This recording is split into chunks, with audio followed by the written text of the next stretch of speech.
The topic for today is motivation. So how to motivate students. My dad was a big Zig Ziglar guy, so I love this quote. People say that motivation doesn't last. Well, neither does bathing, but we recommend you do it daily. But I believe the great is still yet to come. I won't stop fighting, man, until I'm done. Welcome to the 18th edition of the Breakfast Ball. I am your host, Bob Cardia. To my far left, your far right, the dashing Richie Stoltz. And in the middle, one of my favorite people in the world, Dr. Wallys Story. So she is here today to class up the joint between Richie and I, which is, true, basically. Yeah. Very. Yeah, so Wally is a doctor, and I figured I'd start today with an educational quote. Education is the most powerful weapon which we can use to change the world. And that's a Nelson Mandela quote. So without me speaking all day as I usually do, I'm going to turn to Wally here and just ask Wally to tell us a little bit about herself. Hi, so I'm from the Dominican Republic originally. I came to this country when I was 5. My family left the Dominican Republic because we lived in extreme poverty. Yeah. Talk about motivation, right? Yeah.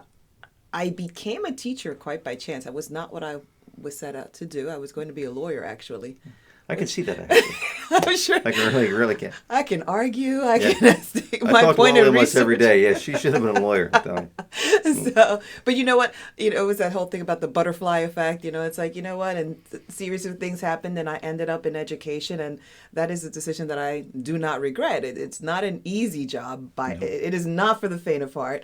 But I found that was my true calling. Mm-hmm. So I've been doing that. This is now I started my 23rd year. She started when she was 8 years old. Yeah, I started when I was 8 in education, and it's been an interesting path. And I've taught every grade except for kindergarten. Wow! So a range. So I've taught from 6-year-olds all the way to 18, 19-year-olds in the past 20 some odd years. I have enormous respect for teachers because people. Like when Richie and I were teaching the group lessons, and I used to be married. My student said to me, "He's like, well, you and your wife are teachers." I'm like, I'm not a teacher. Now, mind you, I'm a golf instructor, right? I'm a professional golfer, but I'm not a teacher.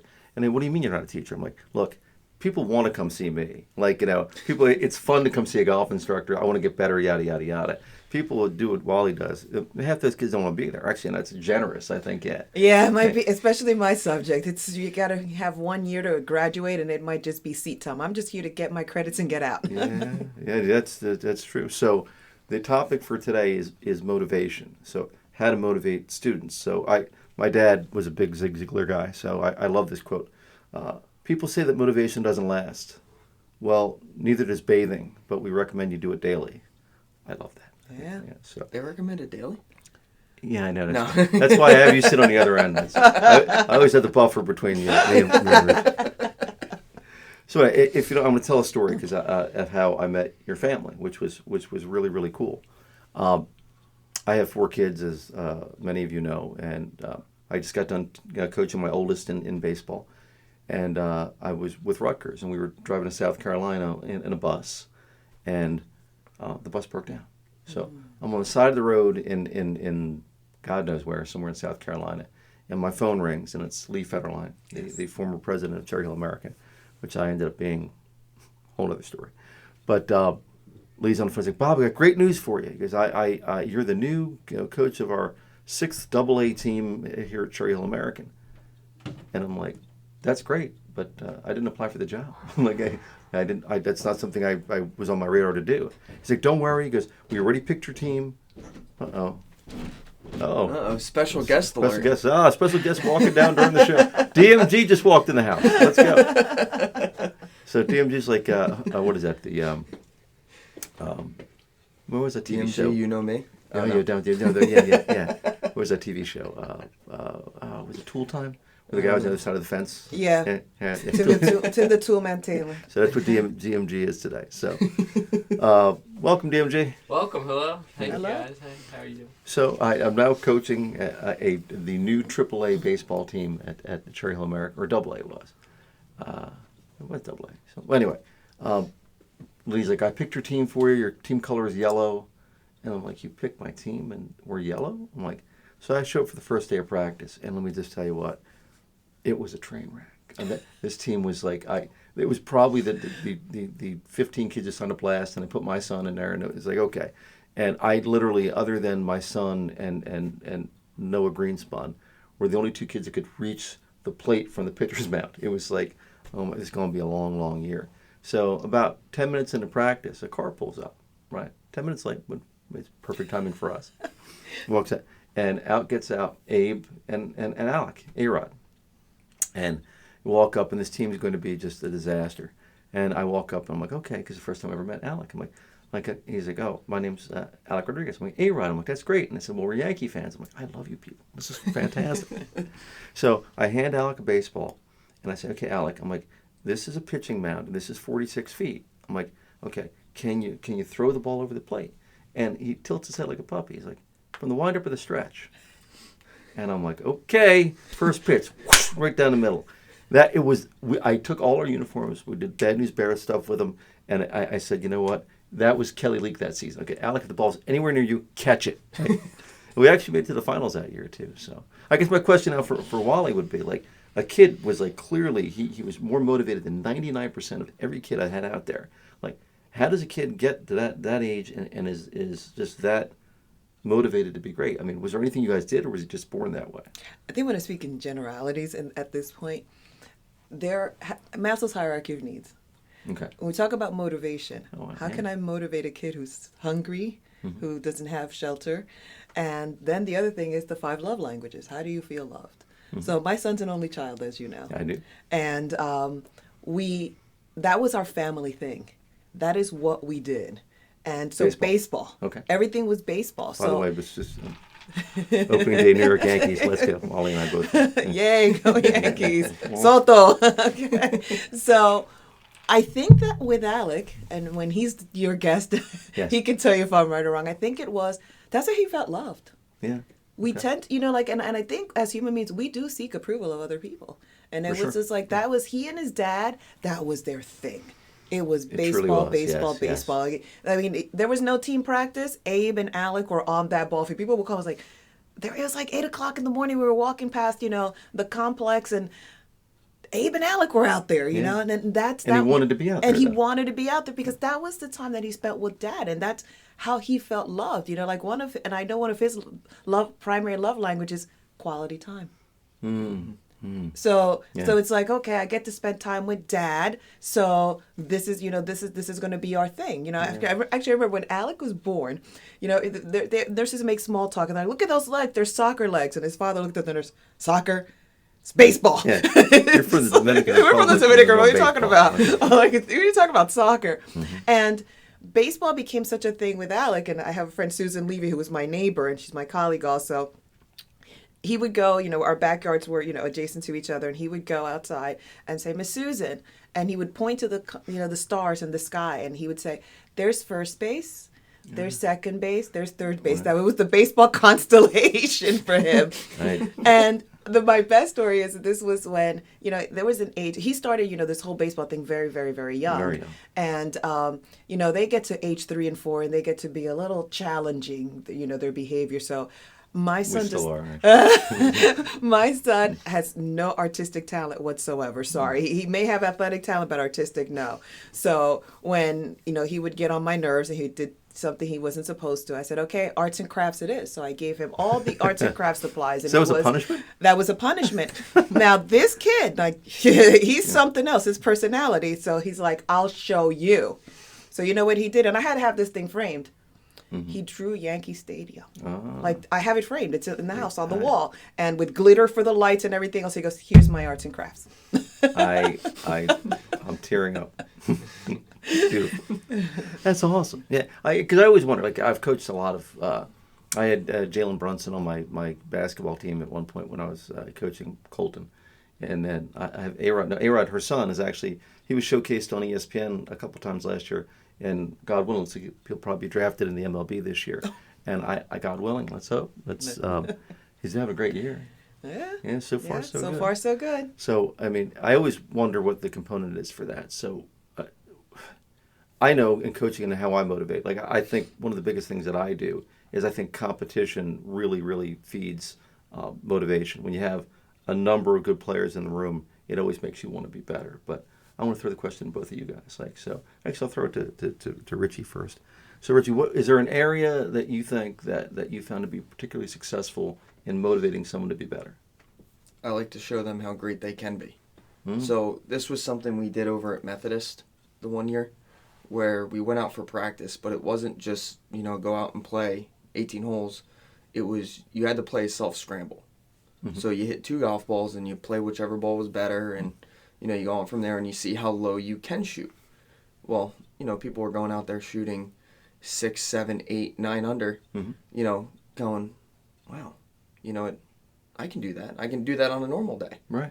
So it was, I feel like a lot of people, they look at the negatives. Yeah. They hit a bad shot and they go, man, I stink. Yeah. Opposed to when they hit the good shot, they go, wow, I can do that again.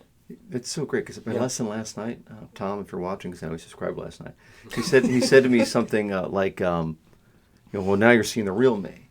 And I'm like, man, you got to subscribe to our podcast. I think that crap don't fly. Like I've never met you think Tiger Woods or Babe Ruth, or like Babe Ruth grounded out or Tiger Woods missed a putt. You're seeing the real me. Like, no, that's not the way you think. If you want to be successful, you have to think everyone's gonna fail. Everyone's gonna fail. I know DMG failed once, right? One time. One time, right? Yeah, there you go. So, all right. Well, Wally, let me throw it to you. What do you? Is there any method of motivation that you found successful? With students, yes. Food. Will, you know what? If you want to come back on the... And I say that, and it was interesting. So this year, last year I had a very challenging year as an educator. As you know, remember, I was ready to throw in the towel. I was Yes. like, I am done with this. I'm not doing this anymore. And, I still have a few more years before I can retire. So I said, For 30, you got about another 30, 35 years. So I said, what can I change? Because we can't control what others do. We can only control what we do. So I said, you what and can I talk change? about that all the time. And again, I was talking about Maslow's hierarchy of needs. So, our population is very diverse. And it just all walks of life, all ethnicities, religions. And I love that about my community, our community. Yep. And but I noticed that, our high school students have to be in class by 7:30 in the morning. Against all research that says, the circadian rhythms for teenagers, but they're coming and they're like zombies, and a lot of them wake up late. They don't eat breakfast. And I said, you know what? These kids they're hungry. And then lunch was at 10:30 in the morning, which is when you're supposed to be eating breakfast. So by the time I got the kids in the afternoon, they're starving. And so I said, my first class of the day and my last class of the day, I'm going to feed them. And I went to Costco and I got all these snacks, and you have to, it completely changed the kids and their behavior. And they were, because I was like, hey, but if we, don't,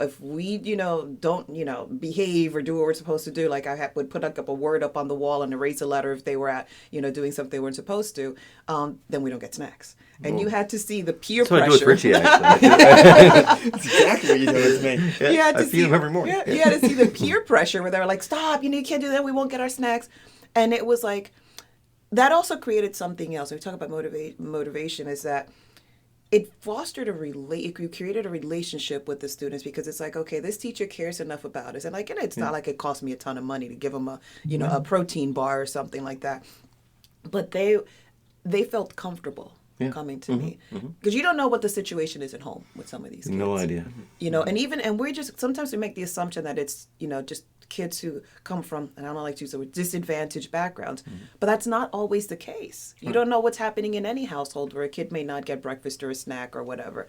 And something as simple as we don't have the traditional water fountains in the hallways anymore. You have these refilling stations, and there are kids that don't have water bottles, or you forgot your water bottle and they're thirsty.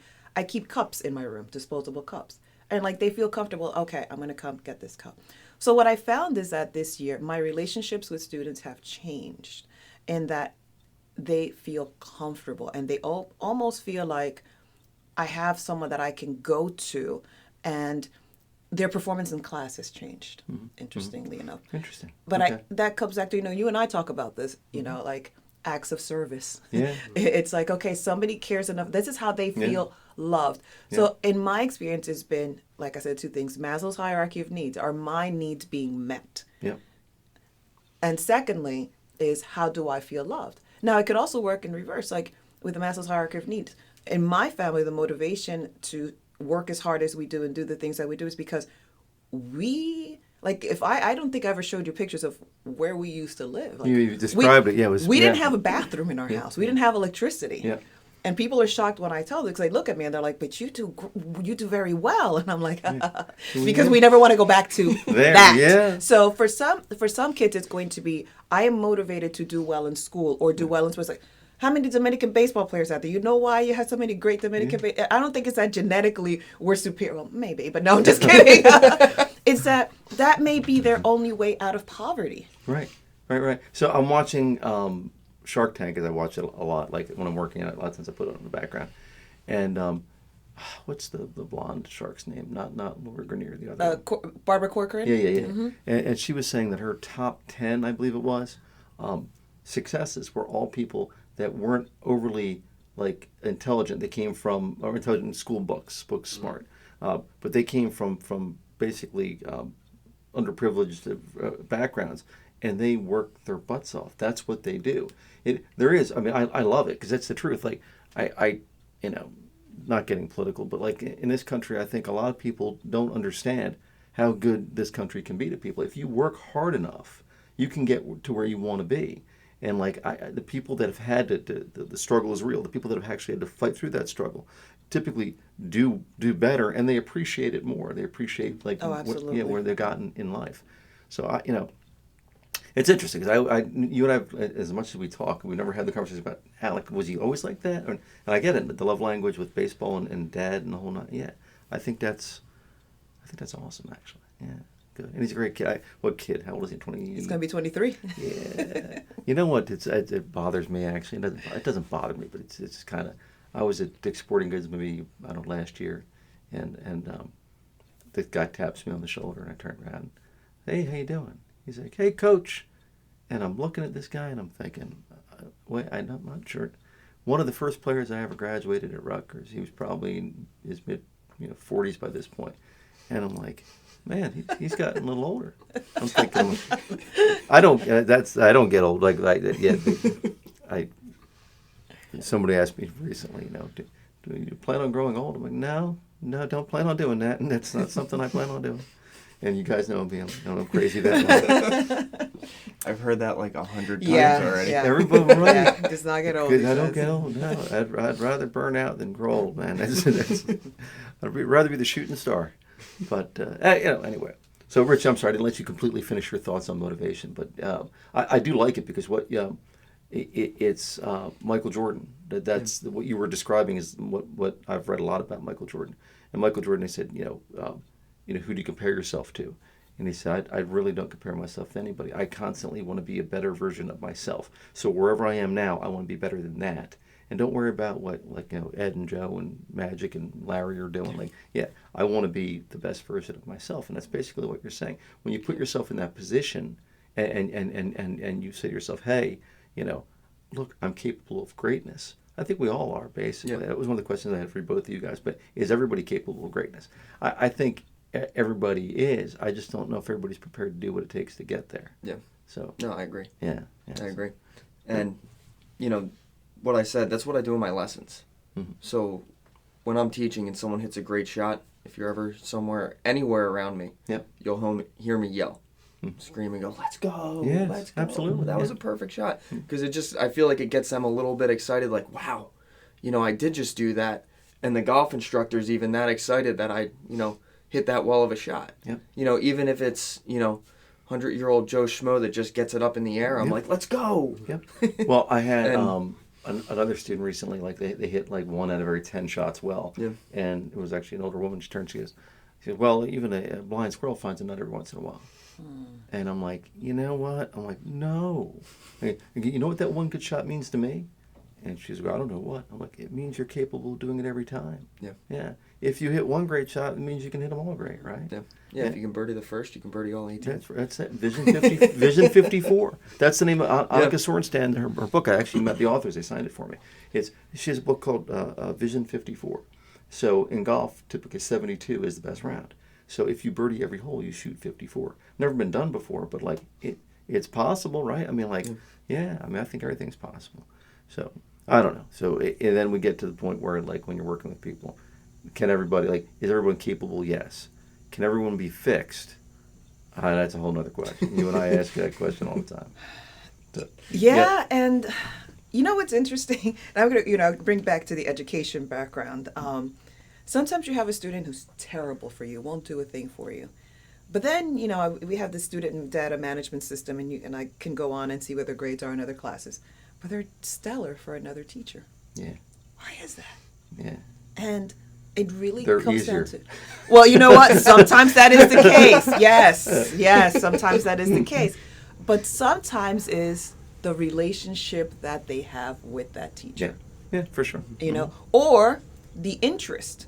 So I have a student, and I love this kid. I absolutely love him. I have my I have a wall with like student pictures, and this kid's going to be up on my wall because it's one that I will remember forever. It's not Cooper, is it? Well, Cooper's on my wall. He is on my wall. He's on lots of lists. Let me tell you. It's my son, by the way. This student he's a handful. He is absolutely a handful. But he's super smart. But when you talked about the whole book smart thing.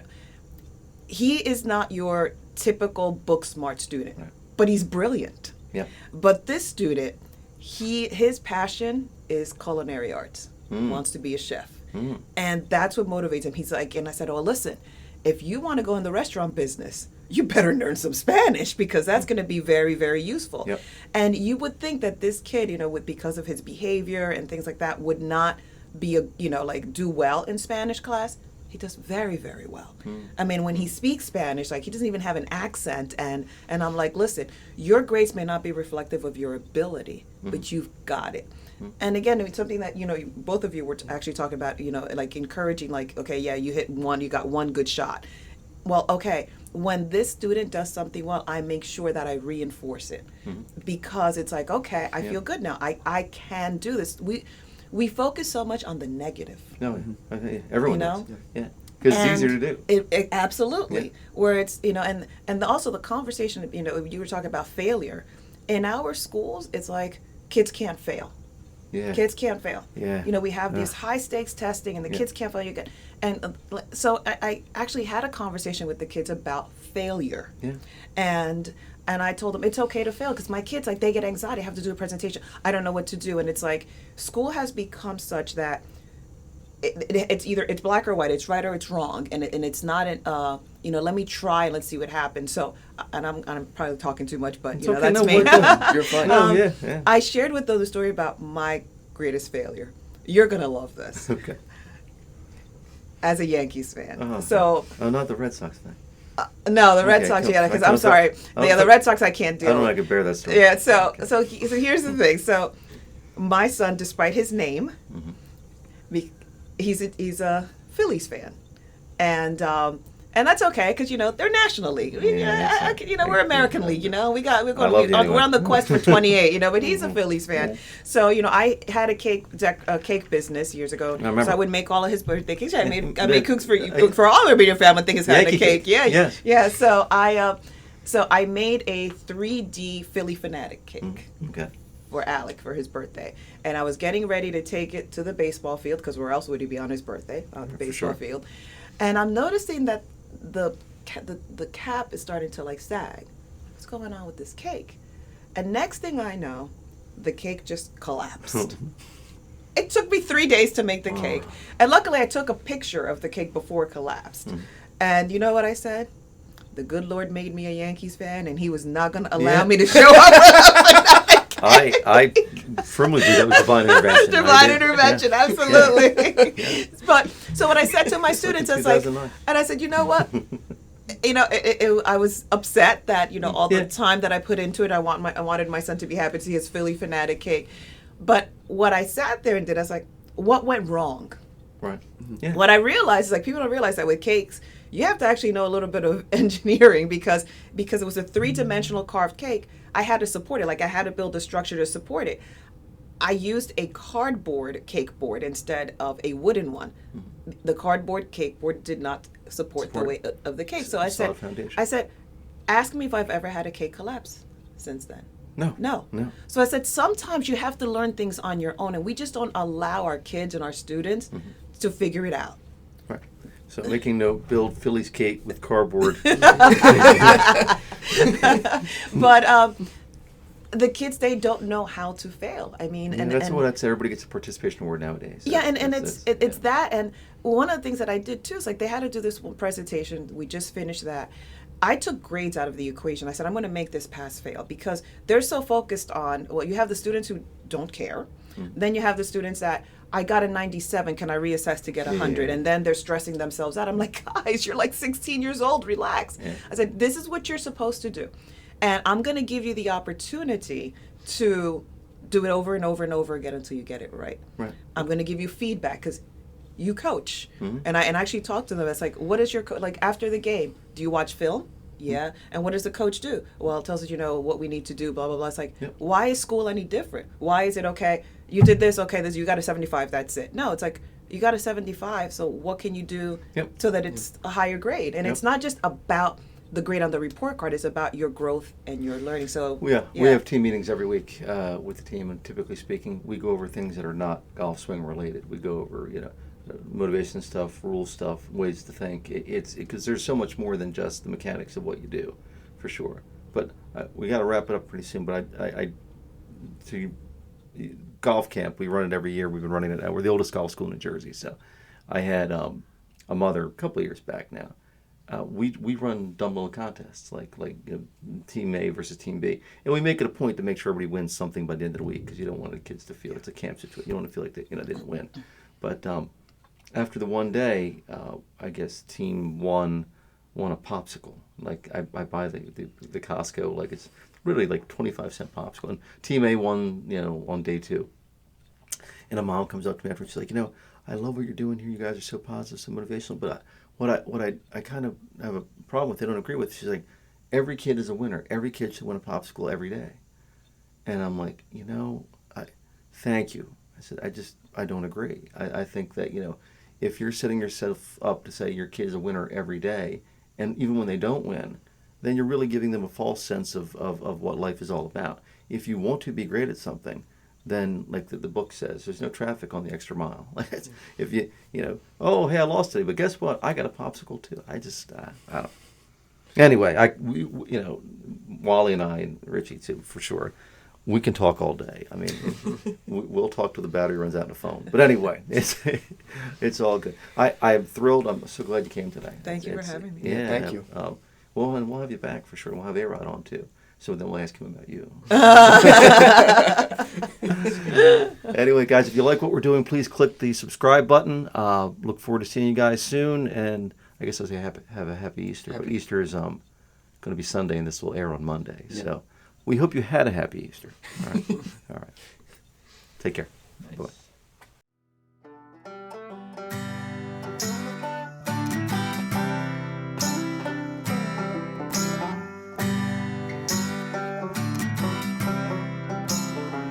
Glass of bourbon, ha.